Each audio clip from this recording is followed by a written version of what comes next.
Hello, I'm David Gibbons. Thanks for joining me. I met Ray Starchesco 4 years ago. We travelled to Egypt, to Mexico and to China.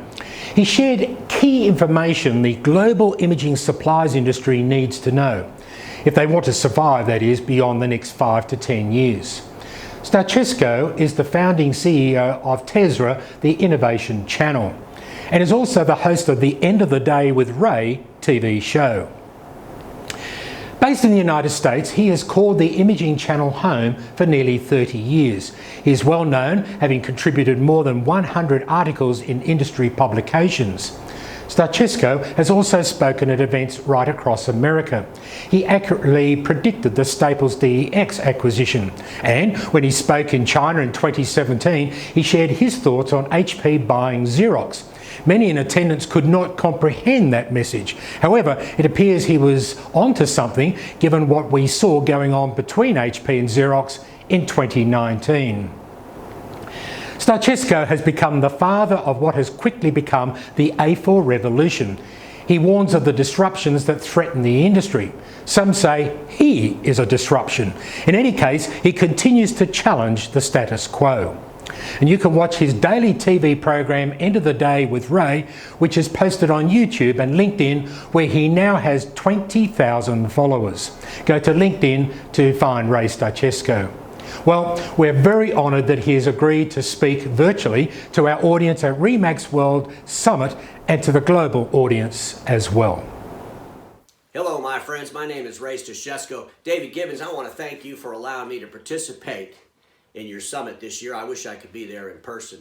You know, when I get a chance to talk to my friends in what I describe as the document imaging channel, the industry that makes and sells and services copy machines and printers all over the world, I always start out with a quote from a gentleman who was born in the late 1400s.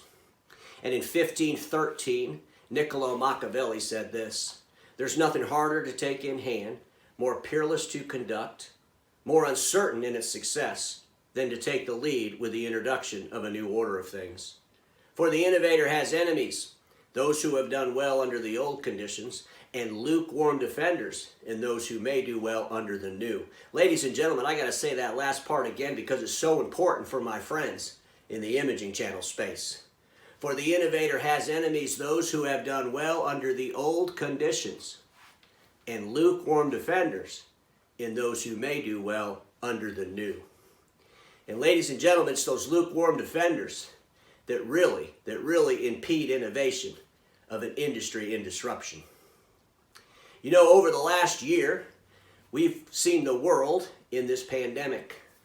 We've seen the world shift to a remote workforce. And when that shift happened, the very first time in our industry's history, our customers became aware that print equipment isn't quite as important as they thought it might have been. And it's in that awareness that sparks innovation. Not only innovation from within, but innovation from without. And anytime your customers decide to take a different path, the industry has to be on that path with them, or they will in fact collapse.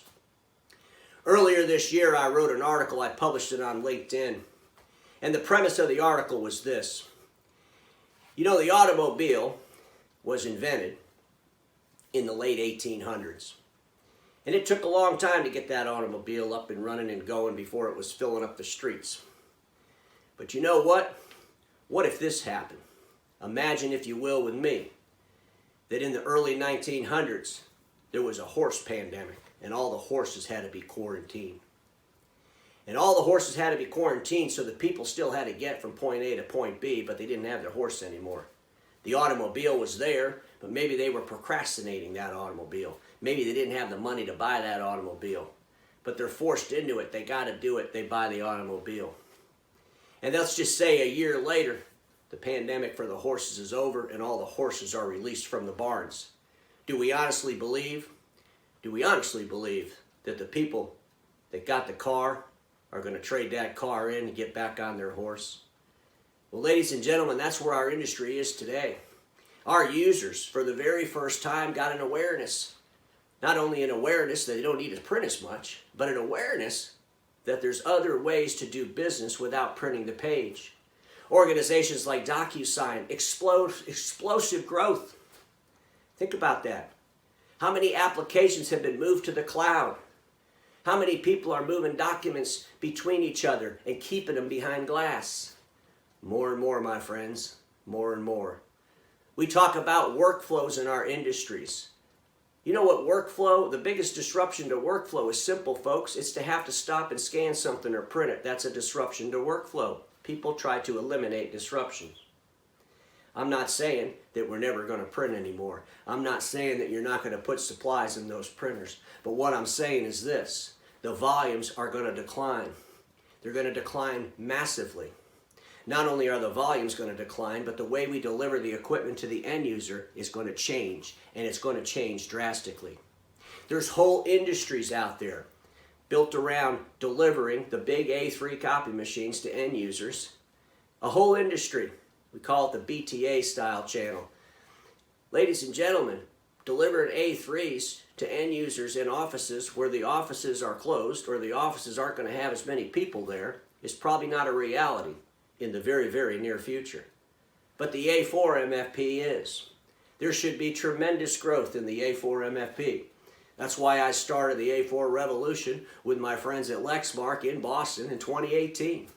In 2018, as I looked at the data and I saw the massive declines that were already happening, as I realized there was millions of A3s in the marketplace that were producing volumes less than 5,000 pages a month, I knew we were overspeccing and we were overselling as an industry. And the end users would soon be aware that they don't need to be oversold, and they would buy an A4. Well, guess what? That A4 revolution, it's on fire. Everybody's talking about A4, and they're talking about A4 because they realize, just like the end users, that the future of A3 isn't really promising. Now, I know there's some manufacturers out there that continue to talk about how they're going to disrupt a $55 billion A3 industry. I think that's delusion. I've talked about that a couple of times on the End of the Day with Ray. But ladies and gentlemen, the consolidation of the manufacturers has to happen. The work from home, the remote worker is a big impact.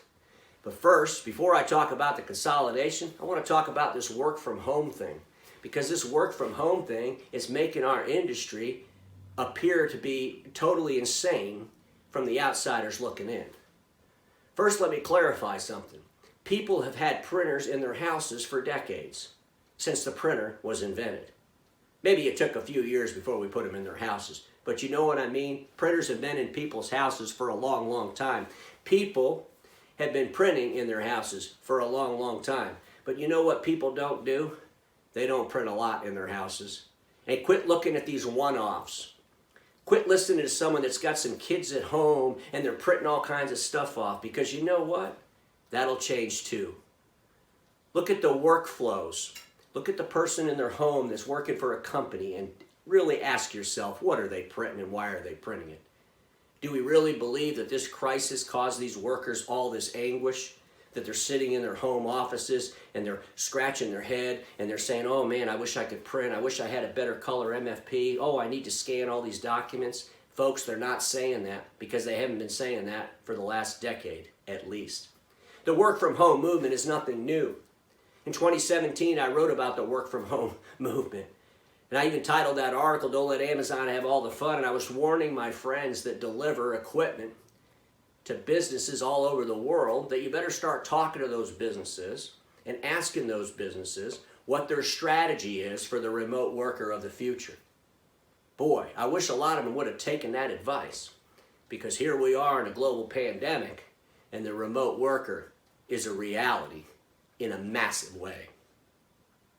And you know, I was talking to a couple of manufacturers, you know, some executives within these manufacturers, and they were trying to focus and try to figure out how many people were going to stay home versus how many people were going to stay in the office. And folks, that's not the argument our channel needs to have. That's not the argument that's going to determine how we're going to sell or what we're going to sell. The argument we need to be paying attention to is if an organization puts 5% of their people at home, or if an organization puts 90% of their people at home. What the organization is going to do, it's going to change its processes to accommodate remote workers. It's not about their home. It's about a remote workforce. What's the first thing that has to go away with a remote workforce? Well, one of the first things is having the need to have to print off documents. If you're remote, you're remote. I want to pick up my iPhone. I want to move documents from my iPhone to the person I'm talking to's iPhone. That's what it's about, folks. Hey, Bill, Sam, or Betty, we're having a conversation. I want to move my information to you. The old days, here's my proposal. The new days, I'll text it to you. I'll email it to you. You want it as a PDF? You want me to put it in Dropbox? Ladies and gentlemen, we can move documents in the digital landscape. We don't need to print them. So let's talk about the work from home and where the opportunity is. Because there is an opportunity, because I just said people have been printing at home forever. People have printers in their houses.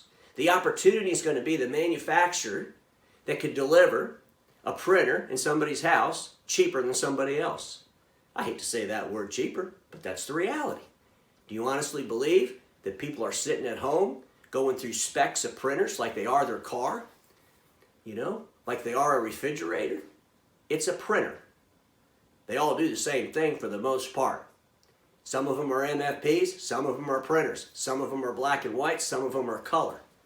Ladies and gentlemen, our industry believes we're a lot more complicated to the end user than the end user realizes. That's always a problem. That misalignment in aspirations between the product and the customer could be detrimental to any industry. So as we look at this work from home movement, let's quit polling companies and polling home workers and asking them questions that try to reinforce what we want reinforced.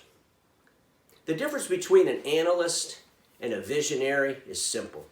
The analyst, they look at the past and they try to project the past and the future.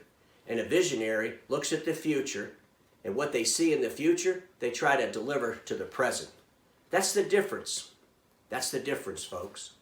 And we see a whole lot of analysts out there projecting. Remember this? Managed print services will be a $50 billion business. I mean, the number kept going up. It was purely insane. All these analysts talking about managed print services in the year 2025. I'm sure all those analysts right now are refiguring out the number. I'm sure all those analysts are starting to realize that in 2025 it probably won't be called managed print services. It'll probably be called digital workflow services. Who knows? But it's not going to be about counting pages printed. It's going to be about information moving around in a digital landscape. Those are tough things to say to an industry that manufactures printers and its supplies and its parts. Ladies and gentlemen, we got to start waking up to the realities of the market around us. Why are we investing and doubling down and trying to throw a bunch of apps on A3 copy machines? Think about it. We're trying to build relationships up with products where customers are only using those products till they don't need to use them anymore. They're not using them because it's fun. They're not going to the office, gathering around the water cooler talking about how they can't wait to get to the A3 MFP in the hallway because there's a new app on it. Man, I don't know about you guys, but I got to get out there. That machine's always got people in front of it. I'm trying to use the new fancy app. I haven't been able to do it yet. Folks, that shit ain't happening. It's not. Regardless of what the manufacturers think, they need to pay attention. They need to pay attention to the realities of their customers and start building products around those realities. Why aren't we doubling down and making A4 even lower cost to service and support? It's already much lower than the A3. Let's make it lower. Let's make it easier for the end user to just buy one of those things, get it delivered to their house, pull it out of the box, put it on a shelf, have it automatically connect to their network. Oh, that already exists. You see what I'm saying, folks? We're making things to try to save things instead of creating things to try to reinvent things. And that's a big difference. That's the first sign that an industry is in trouble, when they keep trying to, save the past. I talked about the horse and the automobile. Think about this analogy. We've all heard the story about Blockbuster and Netflix. Remember the Netflix guys meeting with Blockbuster, and Blockbuster sitting there saying to themselves, and Netflix, we don't think that subscription model, no one wants to do that. They want to come into the store. They want to get some popcorn from our popcorn machine. They want to, talk to their neighbors. They're never going to buy into that subscription model. Well, could you imagine? Could you imagine if you could go back in time and right after that conversation happened, there was a global pandemic? And all of a sudden everybody was stuck in their house. And all the Blockbuster stores had to close because nobody was really going to them because they were all stuck in their house. Do you think that they would have picked the phone up and called up Netflix and says, hey, about that subscription thing you were talking about, maybe that's not a bad idea. Ladies and gentlemen, we got to start thinking about all the good ideas that have come from this pandemic. And then we got to start thinking about all the threats to all the industries that this pandemic caused. When Sears and Kmart got together, the two big retailers in the U.S., remember those two big giants? They were doing not really well on their own. They decided to come together. Nothing worse than two, dysfunctional organizations coming together, creating one big dysfunctional organization. But when they came together, I penned this quote: a company becomes obsolete when they focus on delivering the past to the future instead of delivering the future to the present. Would it have not made more sense for Sears to buy a software company and figure out how to amplify, a digital presence? I believe wholeheartedly that customer experience, for no matter what industry you're in or what product you deliver, customer experience is found in the intersection that I describe between the digital and physical world. That's where customer experience lives. And whether our industry, the automobile industry, any industry, has to figure out how they can navigate between that digital and physical world profitably. How does the print industry navigate inside that intersection between that digital and physical world? What products do they bring to market to help end users have a better experience from the experiences they're getting today? Because you know what innovators look for? They look for all the things the old ways doing wrong. That's what they do. They sit around and they look and they say, wow, that is really a bad way to do things. We could do that so much better. And once they describe, the prescription of doing it better, they set out on a path to educate the customer on that better way. And they take away all these great relationships that status quo companies hung on to, that took advantage of, and they deliver those customers a better experience. That's what innovators do. They always do that. And ladies and gentlemen, there's a guy named Elon Musk, we all know him, Tesla Automotive, the battery car guy. Well, he has a thing and he says some people don't like change, but you need to embrace change if the alternative is disaster. First thing we have to do is accept that if we don't do anything, we're headed for disaster. The next thing we have to do is accept that we have to change. But here's the problem. I don't believe going forward, no matter what business you're in the world we live in today, change management has to be replaced with what I call modification management. Change management comes too late. It's a reaction. It's a reaction to something you didn't do. Modification management is a continuous process. Think about it this way. Change management is surgery after the heart attack. Modification management is eating the right foods, doing the right exercises, preventing the heart attack from ever even happening. Nicolo Machiavelli also said this. He said the princes of his day did not lose their power through misfortune. The princes of his day lost their power through indecisiveness and inaction. It will take decisive action to move from near obsolescence to continuous relevance. It will take bold action to move from near obsolescence to continued relevance. Bold leadership, folks. You can't do it with lukewarm defenders of innovation. With those lukewarm defenders sitting on the sidelines, hiding under their desk, afraid to speak up, afraid to challenge the status quo, hoping that the tenure of yesterday hangs around a little bit longer. We got to get those people out of the way. It's sad, but true. And as this industry starts to consolidate, the pain of that consolidation will be tremendous for the lukewarm innovators, for the lukewarm. Oh man, the lukewarm, they're in trouble. Those who have done well under the old conditions, well, they're going to find out that they better start figuring out how to modify to the new conditions. Because the new conditions are coming, regardless of how much we want to keep current circumstances alive. The new way's coming. But manufacturers out there, when they buy each other up or they merge with each other, they got to even change it beyond that. I did a video not too long ago on one of my End of the Day with Ray series videos, and I talked about how Konica and Xerox should come together. Remember, I'm the guy that said in 2017, actually at this summit in 2017, that HP should go buy Xerox. And I gave an argument for that. Obviously, HP, I don't know what exactly HP's thinking and what they have been thinking, but they didn't do that. Xerox actually went after them, and I was very, very bullish on that acquisition. I thought Xerox was on the right track. And now, obviously, that's not going to happen. But Xerox ain't going away. Xerox is a marketing company that sells and services and supports equipment, for the most part, that's manufactured by others. It had an agreement with Fuji. We all remember that. It only makes its production equipment.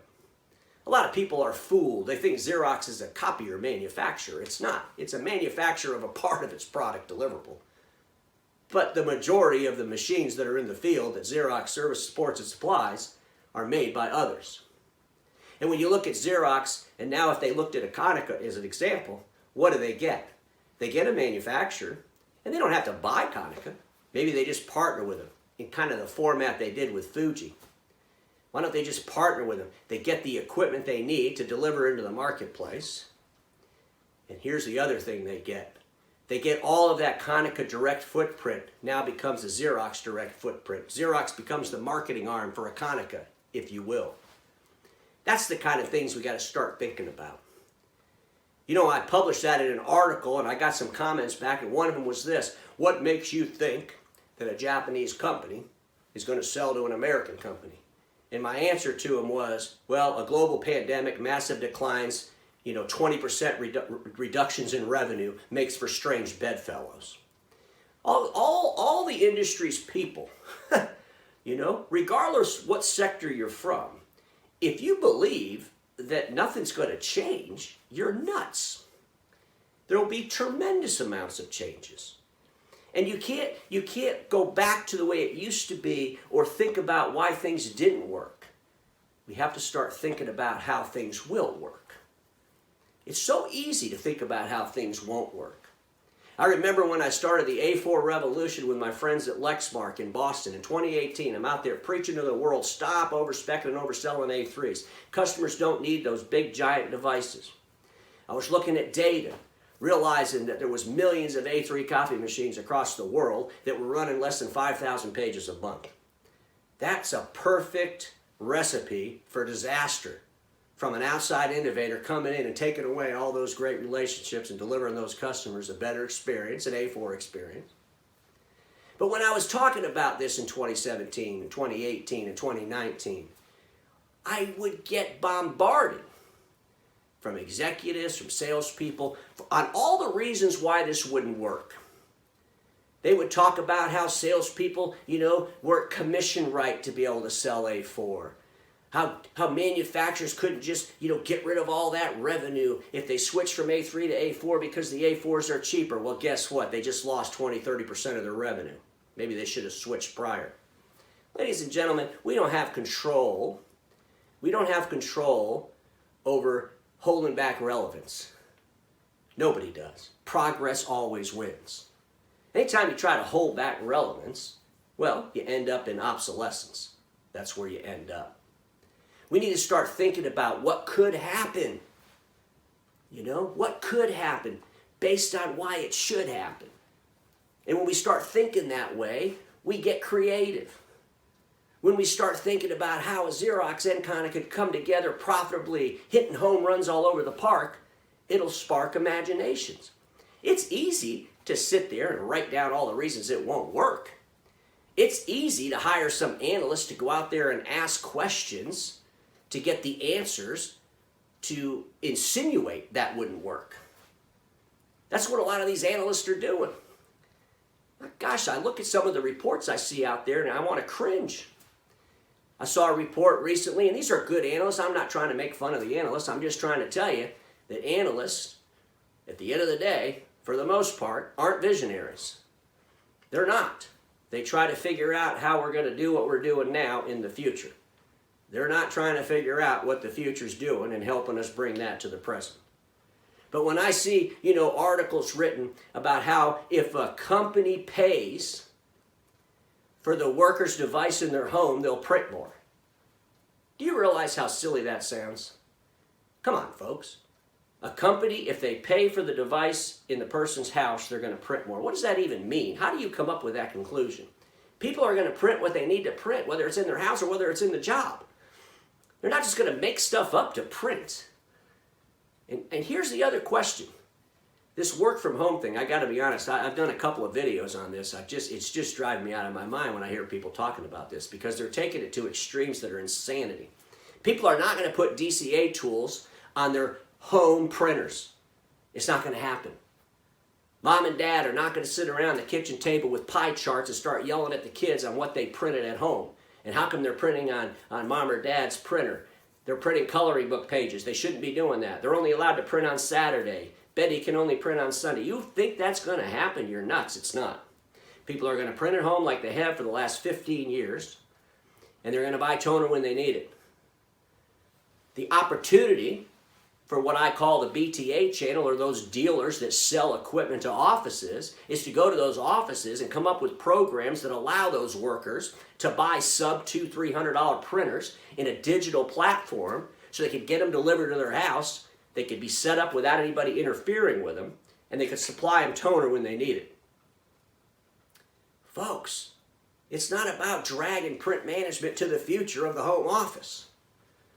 The home office is like the escape of print management.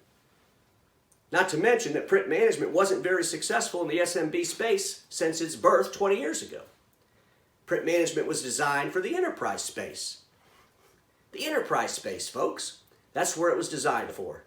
Today, if you look inside the imaging channel, that dealer space, those BTA-style dealers that sell and service copy machines to customers all over the world, for every machine that's on a contract, there's between 5 and 7 that aren't. If you look in those DCA tools, you'll see it. They're all there. They're all there. The only problem is those dealers that have the one that's contracted isn't supplying or selling any of them. They're buying them from Amazon. They're buying supplies from Amazon. They're buying supplies from office products resellers. Good for the industry that sells supplies. Good for the industry that manufactures equipment. Not good for those resellers that sell business to business. So the industry is going to have some shifts in the dynamics of its distribution. As more and more of these manufacturers start coming together, and as more and more of these manufacturers start looking outside the borders of the industry itself and bringing other folks in to play with them, maybe a manufacturer does a deal with a company called Salesforce. Think about that. Maybe a manufacturer does a deal with a company like Microsoft. Think about that. Or Google. Think about that. Why is that good? Could that happen? Should it happen? Ladies and gentlemen, we have got to be prepared. We got to learn how to modify along the way so that when the disruption really hits us hard, we're ready. We can react. We can respond. We need to be looking outside of our own borders. If you're a parts, provider for our industry, start thinking about how that looks in the future with less manufacturers. There could be some huge opportunities there, as a matter of fact. If you're a supply, making supplies, I said this back in 2017, the same time I talked about HP and Xerox getting together. I made a comment that the remand and new builds were arguing with each other in the customer's parking lot, the OEMs were going to go in those customers' offices and take away the business. And you know what they're doing? That's what they're doing. They're trying to take away the business. We've seen some of the things that HP has done by lowering their prices. I wouldn't be surprised if the OEMs start going to some new build companies to make their OEM toner. I wouldn't be surprised if the OEMs go to my friends even at Clover and say, hey, we want you to be our remanufacturing arm. Folks, there has to be a lot of consolidation. There has to be massive, massive changes in order to survive, in order to stay relevant. I want you all to think about the horse pandemic. Think about all these things that your end users got exposed to. And trust me, they don't want to run back. They don't want to run from progress. They want to run towards it. Think about the Netflix Blockbuster conversation. If the pandemic would have happened right after that, would Blockbuster have called back and said, oh yeah, we got to get into the subscription model? So ladies and gentlemen, there's a lot coming our way, but with bold, fearless leadership, we can prevail. We can succeed. We can change the game. Because everybody watching this, everybody who knows me, also knows this. Status quo is the killer of all that will be invented. Don't get stuck in status quo, and I look forward to seeing you all again next year. Have a fantastic, fantastic 2021.